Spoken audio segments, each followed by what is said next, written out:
जरा सुन लीजिए, आप हमको ज्ञान दे चुके हैं, सुनिए हमारी बात को। आपको मालूम मैडम दुनिया में सबसे पहली यूनिवर्सिटी किसने कायम की? किसने कायम की बताइए आप? एक मुस्लिम महिला ने जो हिजाब पहनती थी। दुनिया को यूनिवर्सिटी का कॉन्सेप्ट एक मुस्लिम महिला ने दिया जो हिजाब पहनती थी। आप कह रहे स्कूल नहीं था, स्कूल थे। जब रसूलुल्लाह हमारे प्रॉफिट मोहम्मद सल्लल्लाहु अलैहि वसल्लम थे तो रसूलुल्लाह सल्लल्लाहु अलैहि वसल्लम के जमाने में तालीम दी जाती थी। जो हमारे प्रॉफिट मोहम्मद सल्लल्लाहु अलैहि वसल्लम की बीवियां थी, जो हमारे लिए उम्मत की माएँ हैं, वो हमको सिखाती थी। वो खुद हिजाब निकाब पहनती थी और सिखाती थी। तो उस जमाने से है। मैं आपसे कह रहा हूं कि ये जो क्वालिफाइड स्पेसिस का सुप्रीम कोर्ट ने एक नया जूरिस्प्रूडेंस क्रिएट किया, ये और अच्छा ये बताइए, कोर्ट कहती है कि होमोजेनिटी। मैडम होमोजेनिटी का लफ्ज संविधान में नहीं आया है।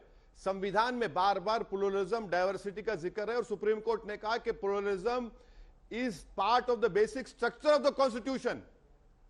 यही तो हम कह रहे हैं। अगर और अच्छा अब ये बात बताइए कि अगर आप क्वालिफाइड स्पेसिस कह रहे हैं तो क्या पुलिस स्टेशन में दिवाली के दिन हथियारों की पूजा क्यों होती है? क्या दिवाली के रात को एनएसए स्टॉक एक्सचेंज में पूजा नहीं होती?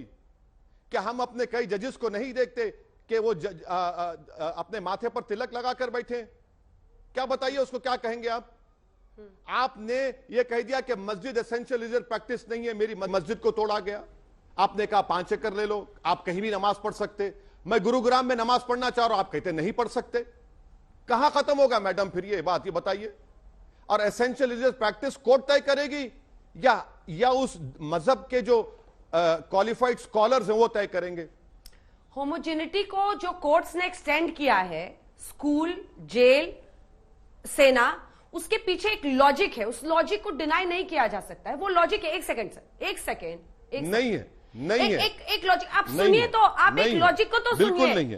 फिर कल को स्कूल में बच्चे आएंगे, वो कहेंगे हम कुछ भी पहन के आ सकते हैं। कोई लॉजिक नहीं है, कोई बर्मुडा पहनकर आना चाहेगा, कोई कुछ और पहनकर जाएगा, आना चाहेगा। कॉलेजेस में इजाजत दी गई है, सभी लोग अपना जो पहनकर आना चाहते हैं पहन के आ सकते हैं। पब्लिक प्लेसेस में आप मार्केट में जाइए बुर्का पहनकर, हर जगह जाइए। लेकिन स्कूल में होमोजेनिटी रखी जाती है। यूनिफॉर्म शब्द ही इसीलिए बना है साहब कि वो होमोजेनिटी लाई जा सके। उसका ये अर्थ नहीं कि सबको एक रंग में रंग दिया। वो इसलिए है कि हर बच्चा एक तरह के कपड़े पहनकर आए, वो किसी भी इकोनॉमिक या सोशल क्लास को बिलोंग करता हो। ये उसके पीछे की सोच है ना सर। अरे मैडम आप सुनिए हमारी बात को। यूनिफॉर्म कई जगह पर स्कूलों में है ही नहीं, और आप कह रहे हैं कि यूनिफॉर्म पहनने से ये पता नहीं चलेगा। ये क्या यूनिफॉर्म पहनने से पता नहीं चलता कि गरीब बाप की बेटी है, दलित की बेटी है, अमीर बाप की बेटी है? क्या यूनिफॉर्म पहनने से उसकी कास्ट नहीं मालूम होती कि ये जाटव की बेटी है या एक मुसलमान की बेटी है? तो यूनिफॉर्म अबॉलिश नहीं मालूम होता कि ठाकुर की बेटी है, ब्राह्मण की बेटी है? कौन सी बात कर रहे हैं? पता नहीं सर, आपको पता चल जाता होगा, हमें तो नहीं पता। हम आपको समझा रहे हैं, आप जजमेंट ने हाँ, चेहरा देख के आप बता देते हैं कि ब्राह्मण की बेटी है या ठाकुर की बेटी है। फूक फूक के पीते हैं।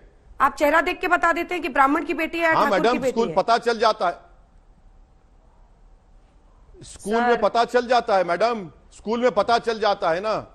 हम बता रहे हैं आपको। अब आप सुनिए, आपको बता रहे हैं कोर्ट में मुस्लिम लड़कियां क्यों गईं कि हम यूनिफॉर्म के साथ हिजाब पहनना चाहती हैं। हम पहनते थे। एसेंशियल रिलीजियस प्रैक्टिस का तो क्वेश्चन कोर्ट ने फ्रेम किया। यूनिफॉर्म के ताल्लुक से बच्चों ने कहा हम यूनिफॉर्म पहनेंगी, और हम यूनिफॉर्म के ऊपर हिजाब पहनती थी। मैं आपको इंग्लैंड की मिसाल दे रहा हूं, जहां पर मैं बारेट लॉ किया। वहां पर चर्च के स्कूलों में जहां पर यूनिफॉर्म प्रिस्क्राइब है, उस चर्च के स्कूलों में आपको हिजाब पहनने की इजाजत है।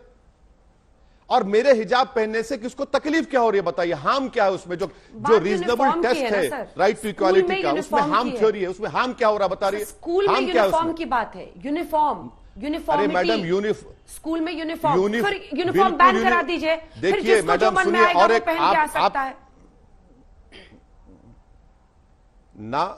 आप मेरा सवाल समझने की कोशिश ही नहीं कर रही हैं।